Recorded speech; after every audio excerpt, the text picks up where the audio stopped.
목회자가 되고 나서 제일 보람된 때가 언제인지 아십니까?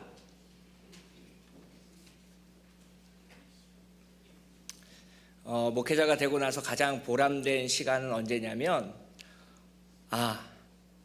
하나님이 이 일을 하셨구나라는 것을 이렇게 직접 경험할 때입니다. 얼마 전 장례를 치른 가정에 임종 예배가 그랬습니다. 구역장님이 전화를 하셨습니다. 아침에 다급한 목소리로 빨리 임종 예배를 가야 된다는 거예요. 근데 제가 그 일주일 전에 그 병원에 신방을 다녀왔거든요. 그래서 그분한테 기도도 해드리고 좋은 말씀도 전해드리고 분명히 암 환자였지만 상태가 썩 괜찮았습니다. 그래서 이 계절은 조금 보내시고 따뜻한 봄날쯤 예상하면 되지 않을까라는 마음을 저는 가지고 있었기 때문에 구역장님이 그렇게 다급하게 전화를 하셔도 저는 별로 그렇게 급한 마음이 들지는 않더라고요. 어쨌든 임종 예배를 드려달라고 하니 이렇게 병원으로 찾아갔습니다. 이렇게 아침 일찍 병원을 찾아갔는데 일주일 만에 병세가 완전히 바뀌어 있는 거예요. 그래서 제 생각에는 잠깐 나빠졌다가 다시 좋아질 줄 알았는데 그렇지 않고 이제 정말로 그 가족들이 다 모여서 이제 임종 예배를 준비하고 있는 시간이었습니다. 근데 정말로 거짓말처럼 그분이 임종 예배를 한참 드리고 있는 와중에 이렇게 소천하셨어요. 막 찬송가를 부르고 있는데 이렇게 삐 소리가 나면서 모두가 알 수 있는 이분이 지금 찬송 중에 소천하셨구나. 간호사가 들어왔다가 이 예배 드리는 모습을 보고 이렇게 기계를 끄고 다시 나갔습니다. 그런 경험을 하고 나니까 이분이 정말 집사 직분도 받지 않았고 교회 일도 많이 하시진 않았지만 이분은 정말 천국을 갔겠구나. 제 마음에 강한 확신이 생겼습니다. 좀 일찍 돌아가신 편이에요. 아직 70이 안 된 나이로 돌아가셨고 이제 암으로 1년 정도 투병하다가 돌아가셨으니까 가족으로서 보면 어떻게 보면 좀 안타깝고 애틋한 마음이 생길 수도 분명히 있는데 이렇게 장례 예배를 집례하는 이렇게 목회자의 입장으로서는 이분은 그래도 천국을 갔으니까 좀 마음을 평안하게 먹고 집례를 할 수가 있었습니다. 그렇게 장례 예배를 집례하고 있는데 저쪽에서 한 권사님이 그 유가족보다 더 슬프게 막 우시는 거예요. 왜 저렇게 우실까 봤더니 한 달 전에 그 남편을 여의신 한 권사님이 그 장례식장에서 그 유가족보다 더 슬프게 막 우시더라고요. 주변에서는 80이 넘으신 분이 돌아가셨는데 뭐 그렇게 슬퍼하시냐, 좋은 호상이지 않느냐라고 하면서 좀 타박도 하시고 에이 그러지 말라고 하시는데 남편을 여인 아내의 마음을 누가 뭐라고 하겠습니까? 그 슬픈 마음을 누가 위로해 줄 수 있겠습니까? 그렇게 비슷한 일들이 2년 전에 우리에게 있었습니다. 2014년 4월 16일을 기억하십니까? 몇몇 사람에게는 이날은 죽었다 깨어나도 잊지 못할 날입니다. 세월호 참사가 있었던 날이기 때문입니다. 아직 피워보지 못한 영혼들이 그 꿈을 채 펼쳐보지도 못한 채 그 차가운 바닷물 속에 수장되었습니다. 그 부모님들의 처절한 마음과 상실감, 우리가 뭐라고 위로를 해드릴 수 있겠습니까? 그 세월호 사건을 겪고 나서 한국의 어떤 신학자분이 이렇게 글 속에 남겼습니다. 일반 국민들이 정부의 무능을 탓할 때 기독교인들은 하나님의 무능에 실망할 수밖에 없었다. 그토록 많은 사람이 어린 생명들을 구할 수 있게 해달라고 한마음으로 간구하고 애원했는데 결국 한 사람도 돌아오지 못했다.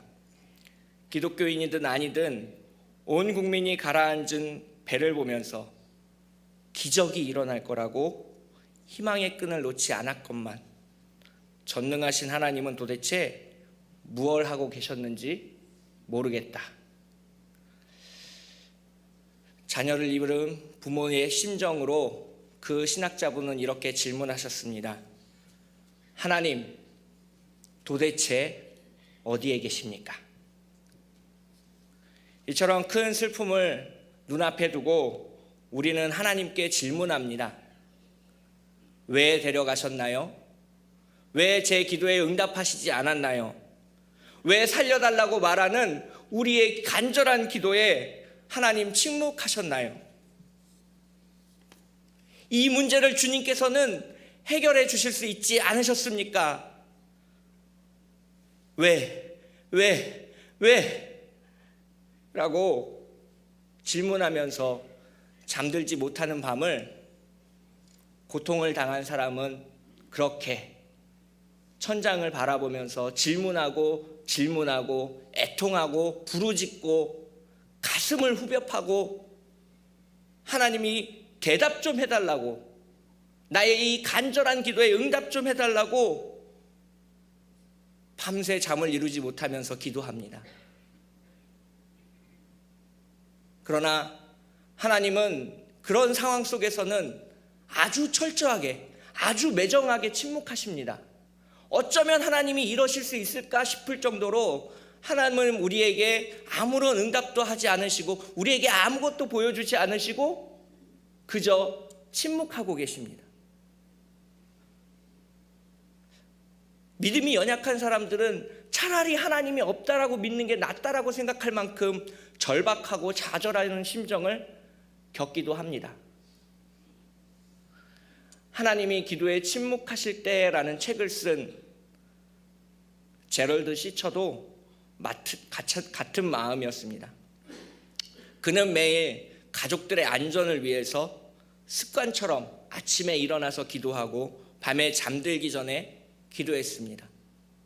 그런데 교통사고로 3명의 가족을 떠나보냈습니다. 딸과 아내와 어머니를 한 번의 교통사고에 다 잃었습니다. 그는 당시의 상황을 이렇게 우리에게 전하고 있습니다. 교통사고가 났을 때 우리 가족은 모두 함께 있었다. 우리 중 3사람은 세상을 떠났고 딸 캐서린과 2 아들 데이비드와 존 그리고 나 이렇게 4사람은 살아남았다. 사고 현장은 아수라장이 되었고 세계 종말을 방불케 했으며 큰 참사가 난 영화의 한 장면과도 같았다. 구급차가 오기 전까지 우리는 거의 1시간가량 기다려야 했고 가장 가까운 병원에 도착할 때까지 또 1시간 정도 걸렸다. 우리 4사람은 커다란 성당 앞에 앉아 그 장엄함에 말을 잃은 사람처럼 그렇게 아무 말도 할 수 없었다. 그 침묵은 내게 생각할 시간을 주었다. 그 시간은 마치 영원과도 같았다. 슬프고도 거룩한 침묵이 흐르는 구급차 속, 바로 그 자리에서도 나는 그들을 위해서 기도했다. 그러나 며칠 후 마음속에서 한 가지 질문이 고개를 내밀었다. 그 질문은 진통제를 아무리 많이 먹어도 가실 줄 모르고 버티는 가벼운 두통처럼 늘 따라다니며 나를 귀찮게 했다. 제리, 기도는 왜 하는 거야? 그 사고가 나던 날 아침에 다이애나와 제인을 위해서 너 기도했잖아. 그런데 무슨 일이 일어났지? 보라고. 왜 하나님께서 그 기도를 들어주시지 않은 거지? 그래도 정말 다시 진지하게 기도할 수 있겠어? 아내 린다와 어머니 그레이스, 그리고 당시에 4살 된 딸이었던 다이애나 제인도 잃어버린 그 교통사고 앞에서 제럴드 시처 씨는 응답되지 않은 기도에 대한 질문을 하나님 앞에 할 수밖에 없었습니다. 오늘 함께 읽은 요한복음 9장 성경 본문에서도 같은 질문이 반복됩니다. 여호와여, 어느 때까지이니까 나를 영영히 잊으시나이까? 주의 얼굴을 나에게서 언제까지 숨기시겠나이까? 시편 13편 1절의 기도가 날 때부터 소경이 된 사람의 기도 제목이었을 것입니다. 태어나서 한 번도 무지개를 본 적이 없습니다. 태어나서 구름과 바다와 산을 본 적이 없습니다. 자기를 낳아주신 부모님을 본 적이 없습니다. 자기가 남몰래 짝사랑했던 그 여인의 얼굴을 바라볼 수 없었습니다. 본문을 미루어 보았을 때 그는 맹인이었기 때문에, 장애인이었기 때문에 부모님이 모르는 척하고 버려둔 상태였던 것으로 판단됩니다. 앞을 못 보는 그 소녀는 어릴 때부터 빌어먹어야 했습니다. 사람들한테 최대한 불쌍하게 보여야 한 밥 한 끼를 해결할 수 있었습니다. 어른이 된 그 소경은 이제 사람들의 질타와 구박을 받기 시작합니다. 더러운 놈, 냄새나는 놈, 눈도 못 보는 새끼. 사람들이 손가락질합니다. 넌 전생에 죄를 많이 지어서 그런 거야 라고 침을 뱉고 돌아서는 사람도 있습니다. 그 사람들을 향해 술병을 던져도 보고 고함을 질러도 보고 눈물을 흘려도 보았지만 돌아오는 것은 침묵이요 썩은 먹을거리 뿐이었습니다. 찬 바람이 부는 겨울날 밤에 겉옷을 바닥에 깔고 그는 누워서 잠들려고 하면 스멀스멀 기어오르는 한 질문과 마주해야 했습니다. 나는 왜 소경인가? 나는 왜 버림받았는가? 그는 슬펐습니다. 하나님은 어디에 계시는가? 정말 나의 죄 때문인가? 부모님의 죄 때문인가? 내가 정말 이렇게 살아도 되는 걸까? 내 삶에 정말 의미라는 건 있는 것일까? 차가운 겨울밤 그 소경은 하나님 앞에 홀로 그렇게 기도할 수밖에 없었습니다. 나의 죄인가? 부모님의 죄인가? 누구의 죄인가? 나는 왜 이렇게 되었는가? 제자들도 마찬가지로 예수님께 그 질문을 드렸습니다. 부모님의 잘못입니까? 이 사람의 잘못입니까? 예수님의 대답은 조금 다릅니다. 예수님은 소경의 죄도 아니요 부모의 죄도 아니다 라고 선언하십니다. 찬성과 반대, 친구 아니면 적, 보수 아니면 진보, 좌우를 구분하려는 우리의 이분법적인 사고에서는 도저히 해결할 수 없는 답을 예수님께서 제시하십니다. 아니 그러면 누구의 죄입니까? 라고 예수님께 따져 묻고 싶습니다. 예수님은 더 이상한 대답을 하십니다. 그건 죄가 아니라고 얘기하십니다. 그리고 예수님은 말씀하십니다. 내가 세상에 있을 동안에 내가 세상의 빛이다. 그렇게 말씀하신 예수님이 이제 땅에 침을 뱉고 진흙을 이겨서 그 소경의 눈가에 바릅니다. 누구의 죄입니까? 라고 묻는 그 제자들의 질문에 예수님은 참으로 엉뚱하게 답하시고 엉뚱하게 행동하셨습니다. 예수님의 말과 행동 속에 과연 어떤 의미가 있었던 것일까요? 우리가 놓치고 간 부분은 무엇일까요? 예수님은 왜 그렇게 하셨을까요? 예수님의 숨겨진 의도를 파악하려면 창세기 1장을 다시 살펴봐야 합니다. 창세기 1장 3절에 하나님이 가라사대 빛이 있으라 하심에 빛이 있었습니다. 5절에 보시면 빛을 낮이라 칭하시고 어두움을 밤이라 칭하시더라. 저녁이 되며 아침이 되니 이는 첫째 날이더라.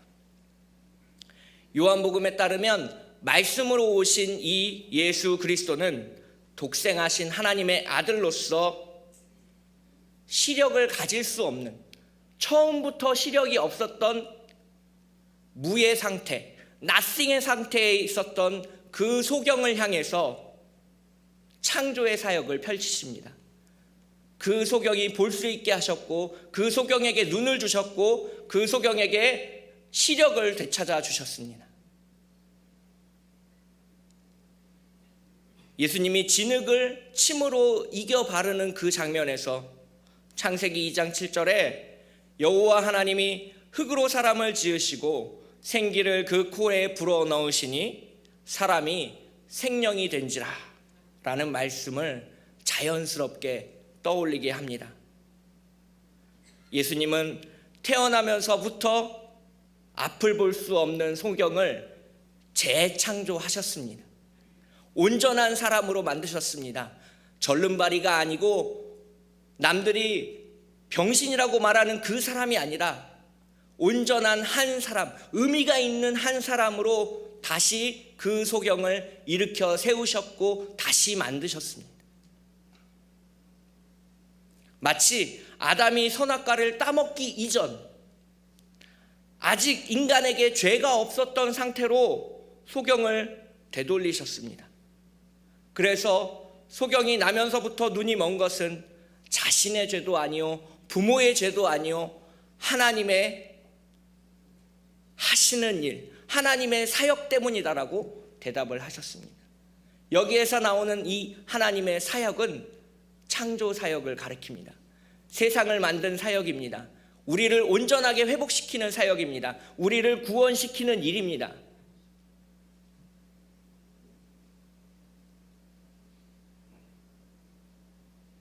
예수님이 인간을 재창조하셨고 그 소경에게 실로암 목가에 가서 세례를 받으라고 예수님은 말씀하셨습니다. 예수님이 이렇게 소경을 거창하게 진흙까지 이겨 바르면서 치료하신 까닭이 무엇일까요? 그냥 말씀으로만 베푸셔도 됐는데 그날이 안식일이었기 때문에 등 한번 딱 치고 그래 너 나았어, 너 앞으로 볼 수 있어 하면서 몰래, 아무도 몰래 사역을 펼치실 수 있었는데 왜 안식일날 예수님은 그렇게 드러내놓고 기적 사역을 펼치셨을까요? 그것은 무지몽매한 제자들 때문입니다. 눈앞에 하나님의 아들, 우리의 구원자이신 예수 그리스도가 계시고 그분을 3년 동안이나 쫓아다녔는데 오늘 본문 속에서 제자들은 예수님을 향하여 메시아, 그리스도, 주님이라고 고백하지 않고 랍비어라고 말하고 있습니다. 우리말로 번역하면 선생님. 이 어리석은 제자들을 향해서 예수님은 말씀하십니다. 내가 세상의 빛이다. 내가 새로운 인간을 창조하겠다. 내가 너희를 보게 하겠다. 내가 너희를 눈뜨게 하겠다. 내가 너희의 죄를 씻어주겠다. 예수님은 그 무지몽매한 제자들을 향해서 열정적으로 말씀하시고 치유의 기적을 베푸심으로 행동하셨습니다. 그것이 소경에게 기적을 베푸신 예수님의 숨겨진 의도요 배경입니다. 우리는 때로 날 때부터 이 소경인 사람처럼 행동합니다. 하나님 어디에 계십니까? 제 기도를 듣고 계십니까? 하나님께서 살아계신다면 어찌 이런 일이 생길 수 있습니까? 하나님 저한테 너무하시는 거 아닙니까? 저에게 무슨 죄가 있습니까? 억울합니다. 분합니다. 하나님 세상이 공평하지 않습니다. 왜 저 수많은 악인들은 두시고 저에게 이 고통을 허락하십니까? 우리의 남모르는 기도 속에서 이런 울분과 원망이 하나님을 향해서 자동적으로 쏟아져 나옵니다. 시편 기자는 그런 속마음들을 솔직하게 하나님 앞에 고백하고 있다는 것을 우리는 잘 알고 있습니다. 지난달에 병원 신방을 하면서 그렇게 하나님을 향해서 원망하고 부르짖고 가슴이 터질 것 같은 한 청년을 만났습니다. 제대를 한 달 앞두고 혹한기 훈련 도중에 손가락이 다쳤습니다. 손가락이 찢어져서 인대가 4개 정도 나갔습니다. 이제 신방을 받고 나면 수술실에 들어가서 3시간, 4시간 인대를 봉합하는 수술을 해야 되는 상황에 놓여져 있었습니다. 분명히 새벽에 다쳤는데 그가 병원에 온 시각은 하루가 거의 다 지난 저녁 때야 도착했습니다. 병원 침대에 누워있는 그 청년을 바라보면서 20년 전에 울고 있던 제 모습을 바라보는 것 같았습니다. 하나님을 향해 원망하고 분노하고 아픔을 쏟아내던 제 모습이 그 청년에게 보여지는 것 같았습니다. 그 청년에게 오늘 본문 요한복음 9장 말씀을 읽어주고 이렇게 말했습니다. 힘들지? 군대에서 다치는 게 제일 서러운 일인데 그것도 제대를 보름 앞두고 다쳤구나. 조심하지 못한 너를 탓해야 되는 건지 아니면 말년병장을 대우해 주지 않은 군대를 탓해야 되는 건지 아니면 2년 동안 의무적으로 군대를 가야만 하는 이 한국 사회를 탓해야 되는 건지 잘 모르겠다. 중요한 건 이 모든 게 하나님의 허락하심 가운데 일어났다는 거지. 그게 참 우리를 힘들게 해. 하나님은 왜 우리에게 이렇게 잔인하실까? 하얀 병원 천장을 바라보면 아마 너 이런 생각 때문에 잠들지 못할 거야. 내가 그랬거든. 이 문제 때문에 10년 동안 고민하고 기도하고 성경을 참 많이 읽어봤단다. 하나님께 왜? 라고 질문하는 이 모든 신정론의 질문은 한 가지 질문으로 귀결을 시킬 수 있습니다. 그 질문은 이것입니다. 하나님의 아들 예수 그리스도께서 저 십자가에 달려 돌아가실 때 아버지 하나님은 어디에 계셨습니까? 이 세상에 존재하는 모든 왜라는 질문은 저기로 모여집니다. 아들의 죽어갈 때 하나님 아버지는 어디에 계셨습니까? 예수님께서 십자가 위에서 피 흘리시며 엘리 엘리 라마 사박다니 나의 하나님 나의 하나님 어찌하여 나를 버리시나이까라고 울부짖으실 때 아버지 하나님은 어디에 계셨습니까?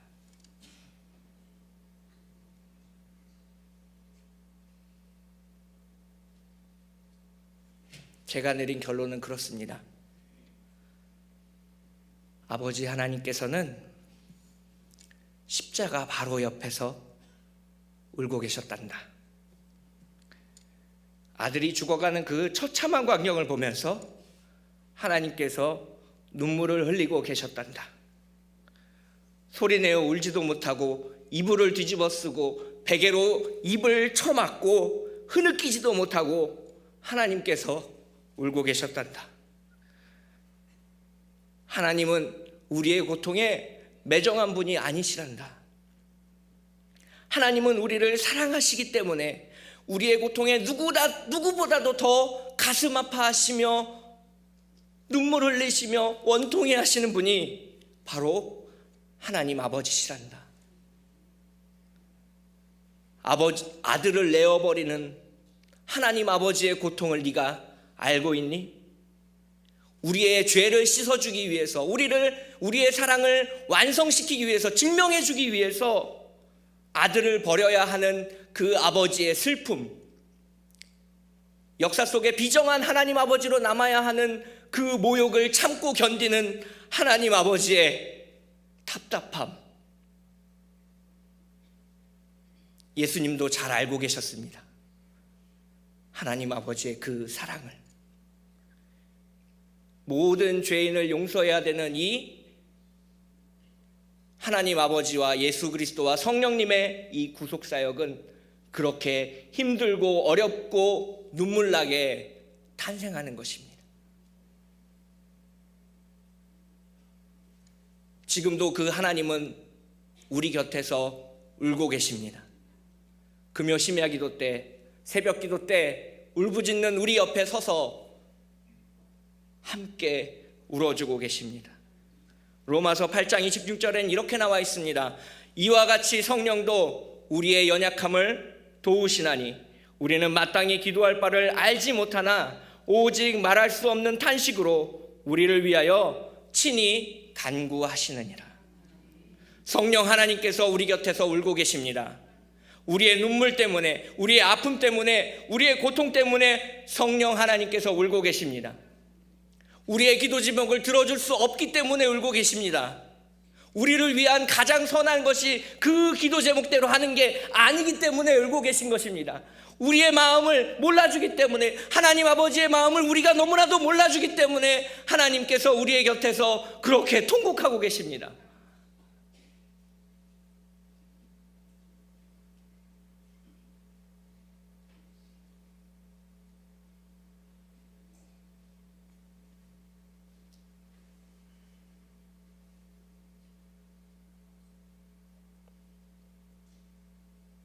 그 하나님께서 우리 애를 향해서 아주 부드럽게 명령하고 계십니다.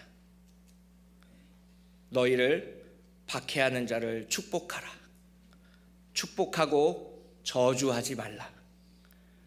즐거워하는 자들과 함께 즐거워하고 우는 자들과 함께 울라. 오늘도 장례가 났습니다. 우리 교구가 아니기 때문에, 내가 아는 구역 식구가 아니기 때문에 애써 외면하고 모르는 척하는 우리의 모습을 바라봅니다. 그런 우리를 향해서 하나님께서 이야기하십니다. 즐거워하는 자들과 함께 즐거워하고 우는 자들과 함께 울라. 오늘 그 예수님의 명령에 순종해 보시는 것은 어떻겠습니까? 함께 기도하겠습니다.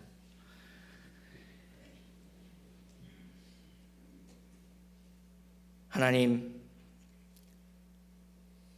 오늘도 폭풍처럼 밀려오는 현실의 문제들 속에서 우리는 구원자이신 예수 그리스도를 바라보기보다는 이 폭풍이 빨리 잘 지나가기를 기도합니다. 주님께 원망하며 눈물 흘리며 나의 문제만을 바라봤습니다. 하나님이 우리와 함께 울어주신다는 그 사실을 까맣게 모르고 있었습니다. 예수님께서 우리를 새롭게 창조하셨고 우리의 죄를 사하기 위하여 십자가에 달려 돌아가셨다는 그 진리는 어느새 까맣게 잊어버렸습니다. 우리를 용서하여 주시옵소서. 우리를 사랑하시어 십자가를 꺼리지 않으신 예수 그리스도의 이름으로 기도합니다. 아멘.